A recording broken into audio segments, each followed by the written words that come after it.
السلام عليكم ورحمة الله وبركاته.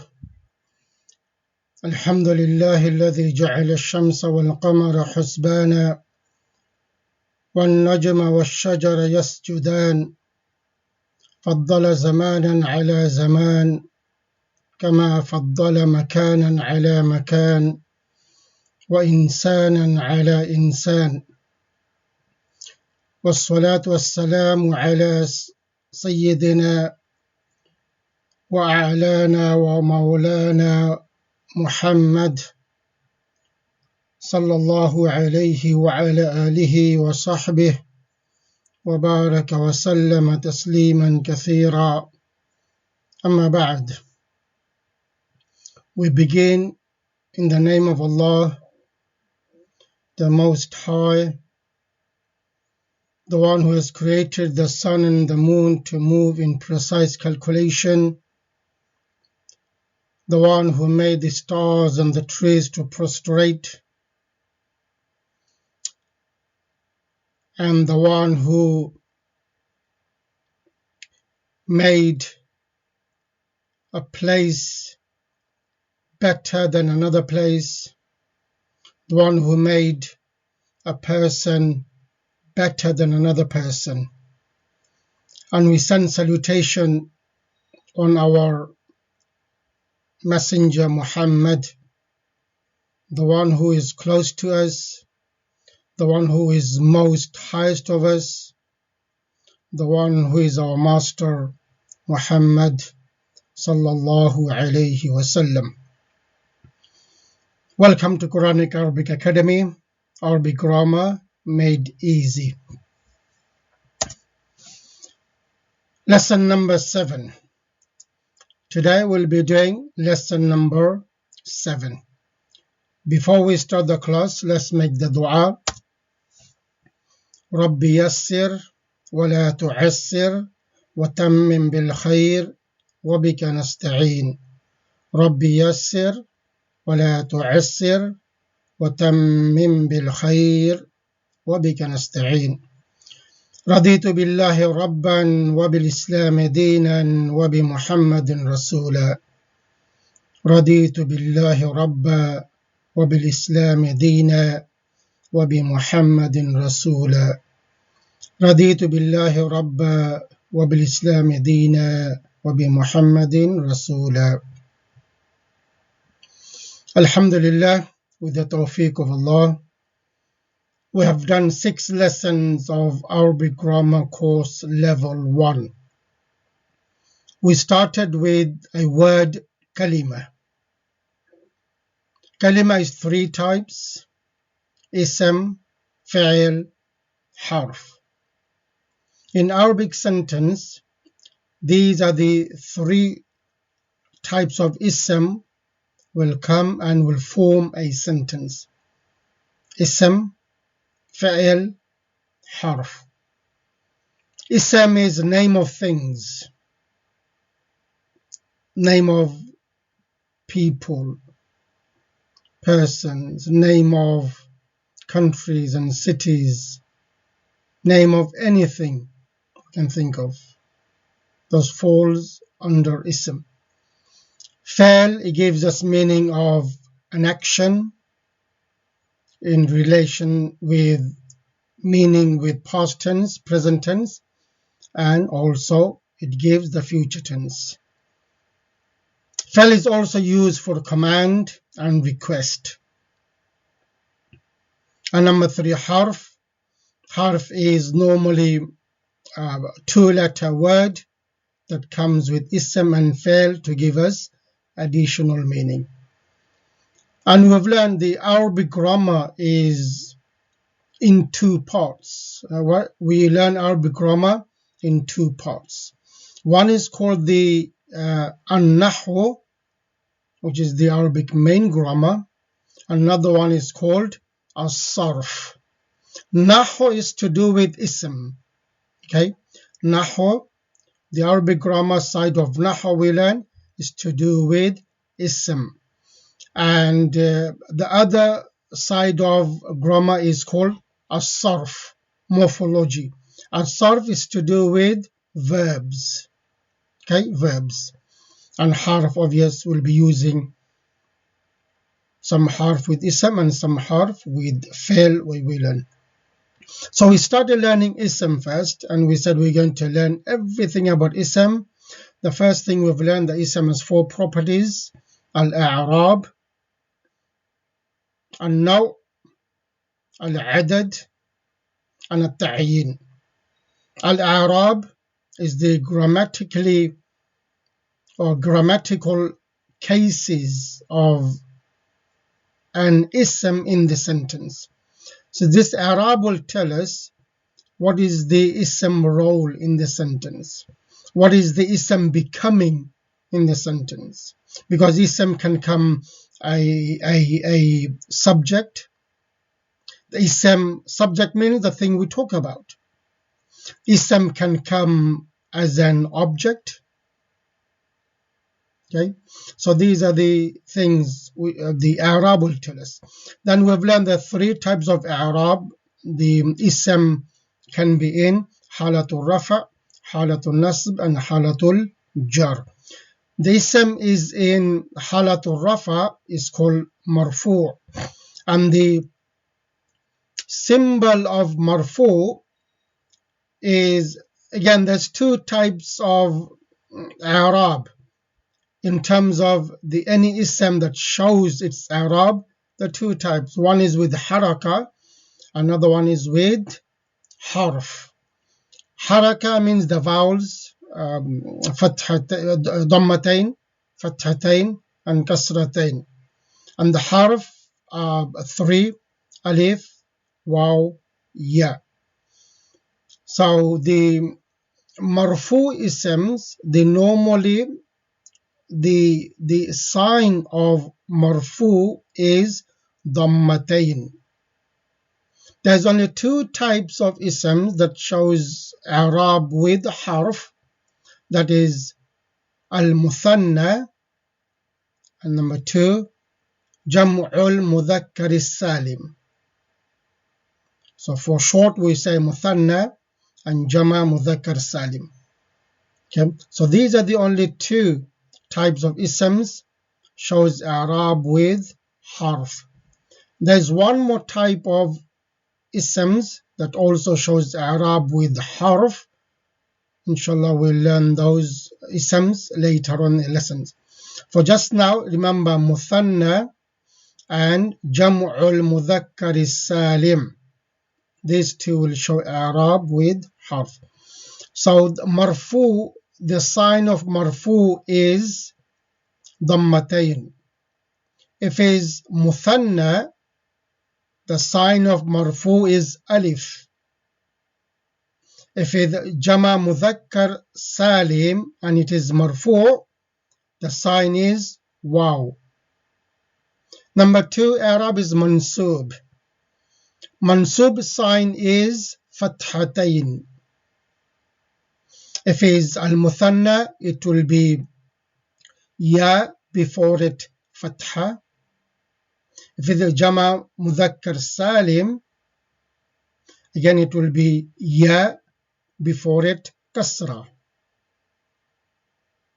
So these are the 2 different things. For muthanna, ya before it fatha. Jama mudhakkar salim, ya before it kasra. And also we need to look at the noon as well. One noon is for noon al-muthanna. So noon al-muthanna is always with kasra. And noon jama mudhakkar salim is always with fatha. If you see a word that has ya before it kasra, then we have a noon. We need to see, is noon has a fatha on it, because sometimes we can have a word or ism ya before it kasra, but the noon is dhamma. Noon has a dhammatain or one dhamma. So that cannot be Jama Mudhakkar Salim, because Jama Mudhakkar Salim noon always is with Fatha.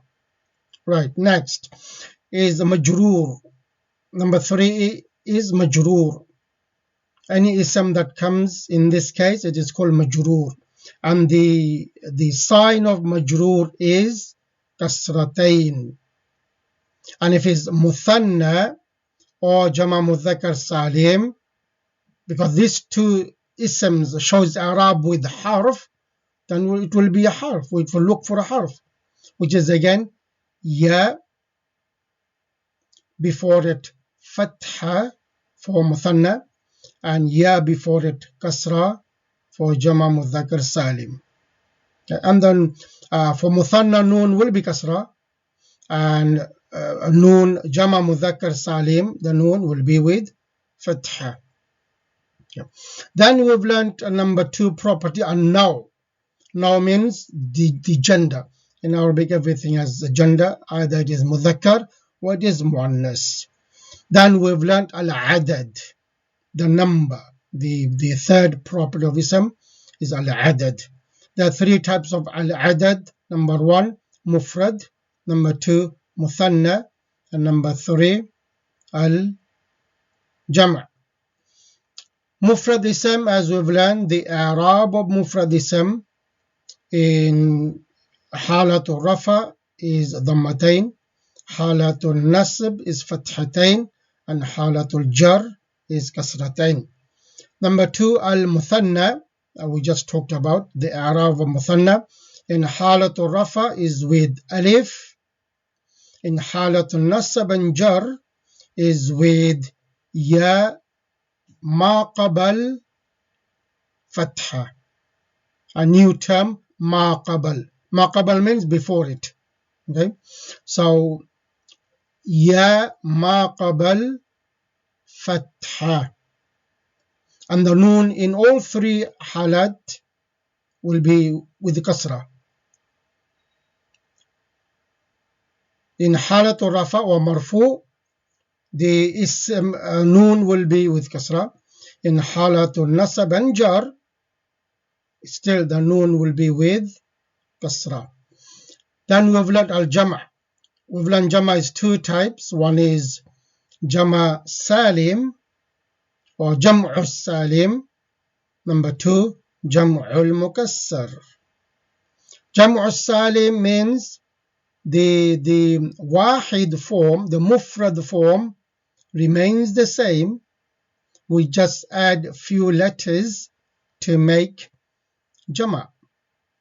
And the few letters in halatul rafa, we add the waw, and the noon jama always will be there with the fatha. In halatul nasab and jar, we add the ya ma qabal kasra, ya before it kasra, and noon is always with fatha in all 3 cases. Marfu case, noon will be fatha. Mansub case, noon jama will be fatha. Majroor case, noon jama will be fatha.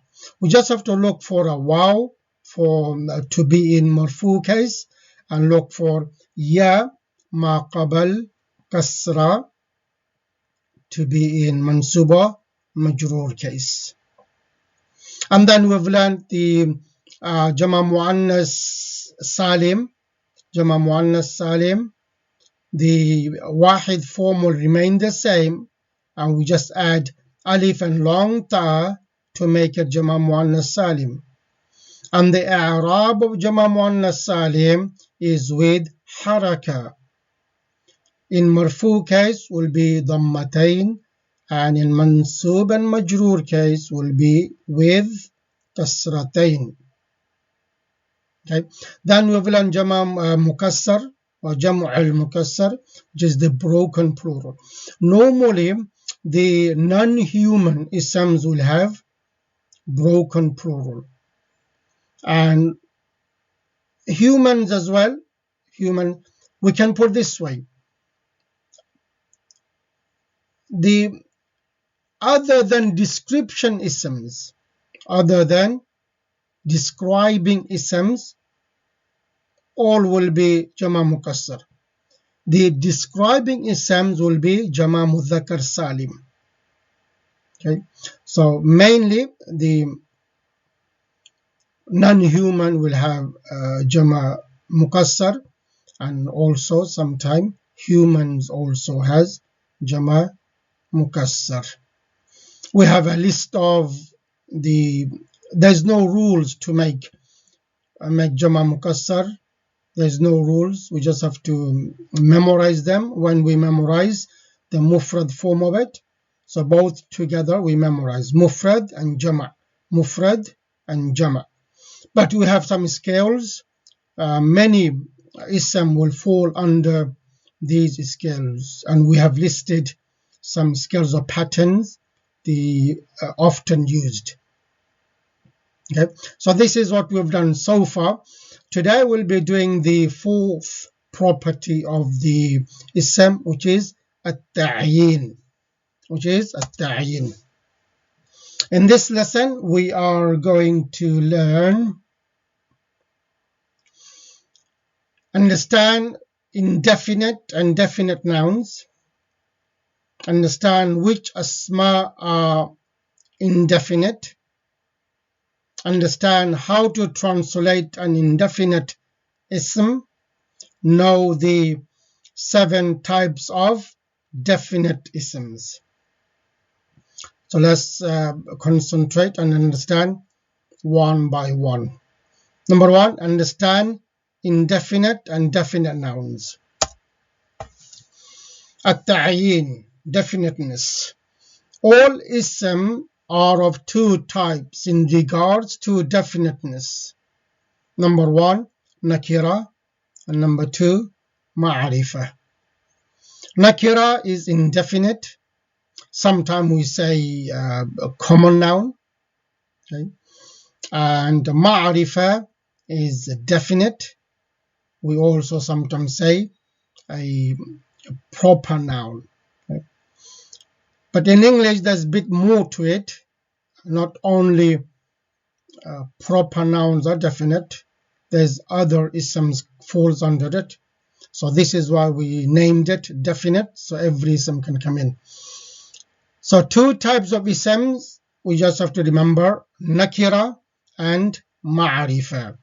Nakira is straightforward, all common nouns falls under nakira. Ma'arifah, many isms will fall under ma'arifah. One of them is a proper noun. 2 types of isms in regards to definiteness, nakira and ma'arifah. Nakira is indefinite, ma'arifah is definite. Then we learn how to translate nakira isms, indefinite noun. And what is nakira? A nakira is a noun which refers to an unspecified thing.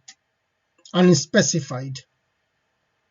There's only one sign that an ism is nakira. You just have to look for one sign. And that sign is if an ism end with tanween. If ism end with tanween, then it is normally nakira.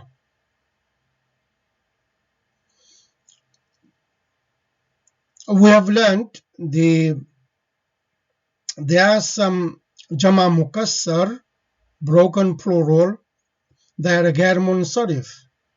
So if they are ghair munsarif, obvious they're not going to accept tanween. So remember that this point.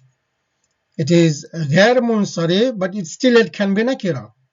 Ghair munsarif still can be a nakira because ghair munsarif will not have a tanween. But how are we going to find out? We'll learn in the future lessons. It's very easy.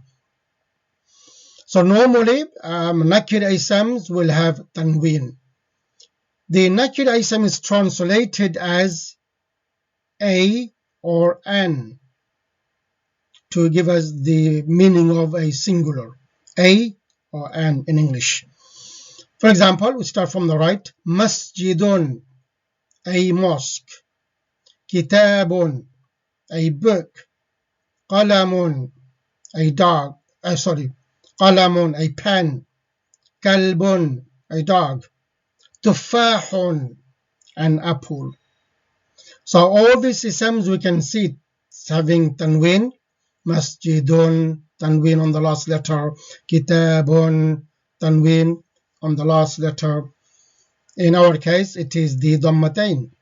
Sometimes it also can be fathatain when it is in a mansub case. Sometimes if it's in majroor case, it will have kasratain. It's still a tanween. So when we see an ism with tanween, we know it is nakira, and then this is how we translate to give us a singular meaning, a or an. In English grammar, wherever we need an, for example, an apple, we just add an there.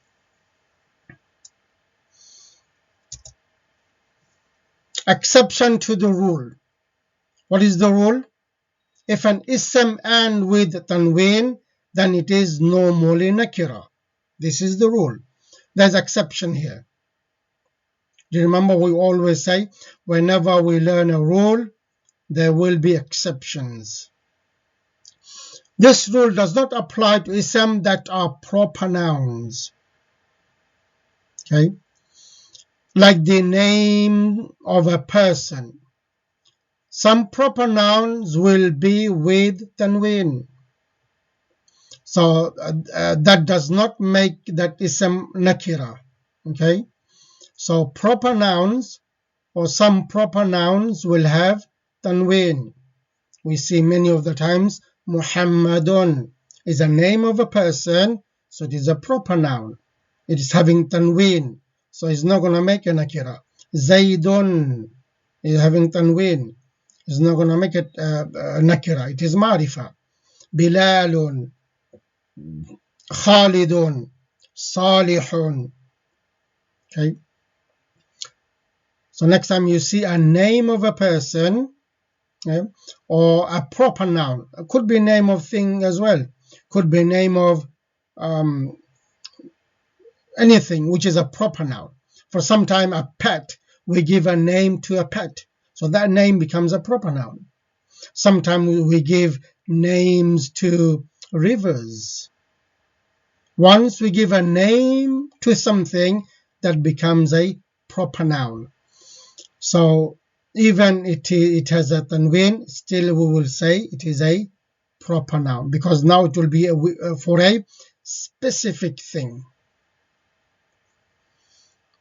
So this is the exception of the rule. The rule is any ism that ends in tanween, normally it is nakira, but proper nouns will also end with tanween.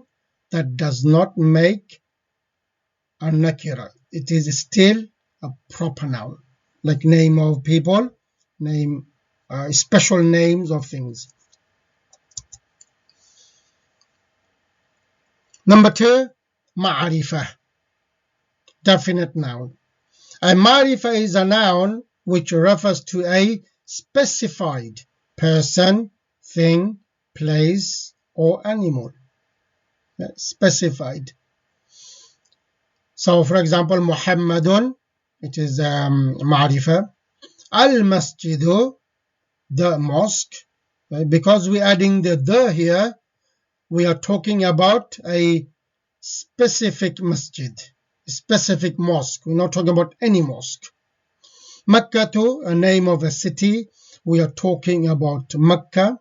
Makkah will be the subject that we are talking about. We're not talking about any other city.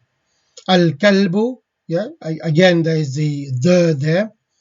So whenever we have the, means it is a ma'rifah. Right? So now we know what is nakira, what is ma'rifah. Nakira, again, indefinite noun, refers to a unspecified thing. Ma'rifah is definite, refers to a specified things, persons, or animals, or place. Like Muhammadun it is a name of a person. We are specifying a person, his name is Muhammad. Al-Masjidu, specific masjid. Makkatu, specific city. Al-Kalbu, not any dog, but a specific dog. Lastly, types of ma'rifa isms. Okay? As I said before, it is not only proper noun that falls under ma'rifa, other types of nouns. So now we know there are 7 types of ma'rifa ism. 7 types of ma'rifa ism. Number 1, ismul alam, which is again proper noun. So all the proper nouns are falling under ismul alam. Number 2, al-mu'arrafu bil-lam, noun that begin with al. We just saw a few examples. Al-masjidu. So this with al. Another one, al-kalbu. Because noun beginning with al, this type of noun will fall under al-mu'arrafu bil-lam. Number 3, ismul isharati, pointing noun. Ismul ishara, pointing noun. Yes, in Arabic we have some isms used for pointing at something. Number 4, al-ismul mawsul, ism mawsul. These are the relative pronouns, okay? Relative pronouns, to give us the meaning of which, yeah? Which meaning. Number 5, ad-damir, pronoun.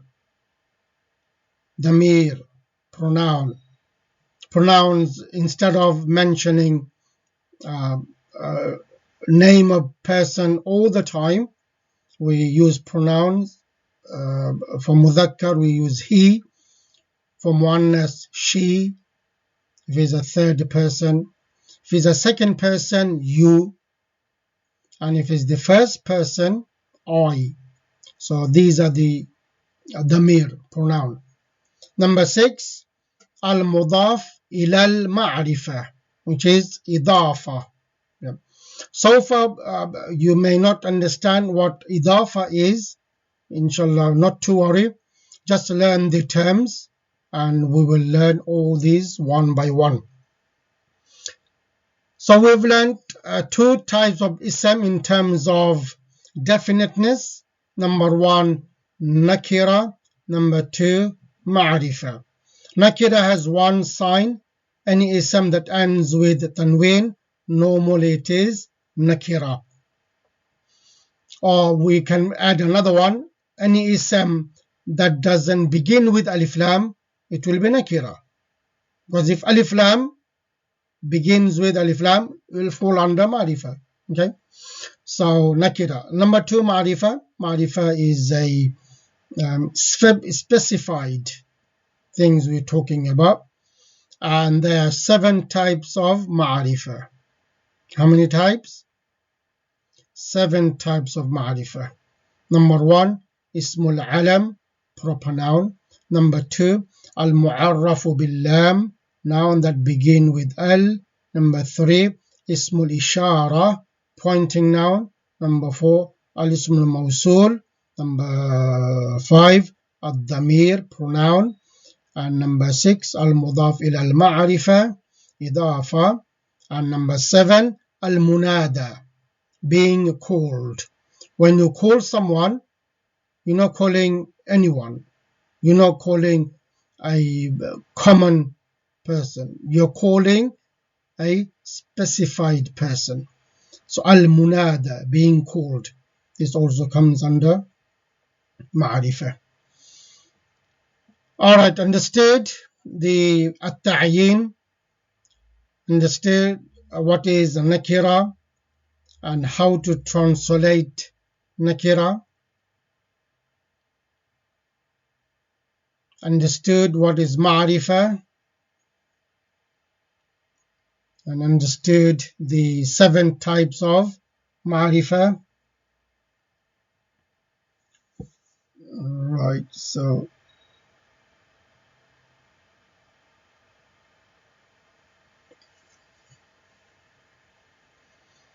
okay, well done, mashallah. So let's go through once more the types of ma'rifah. You must learn them, okay? Because we'll be using these, you will be using these 7 types of ma'rifah when we learn how to make sentences. It is very important because we have to make sentences with nakira ism or a ma'rifah ism. Yeah? So there are some rules of sentences that you only can make with ma'rifah isms. There are some rules because we'll have slots in the sentence. Yeah, we'll have slots. Some sentence will have 2 slots. So which slot we're going to put ma'rifah isms, in which slot we're going to be putting nakira isms. And if we put the other way around, it's wrong. This sentence will not be a sentence. It will be a wrong sentence. So it's very important to know, yes, very important to know these. Nakira ism is very straightforward. You don't need to learn anything. Nakira, just look for tanween and alif, no alif lam, and that's it. Those will be nakira. But ma'rifah isms has to be one of these 7. Okay. So number 1 ismul alam. Number 2 al mu'arraf bil lam. Number 3 ismul ishara. Number 4 al ismul mawsul. Number 5 al damir. Number 6 al mudaf ila al ma'rifah. And number 7 al munada. Memorize them, learn them by heart, because when we start making sentences, you will automatically know what's going on and you'll be faster in making sentences.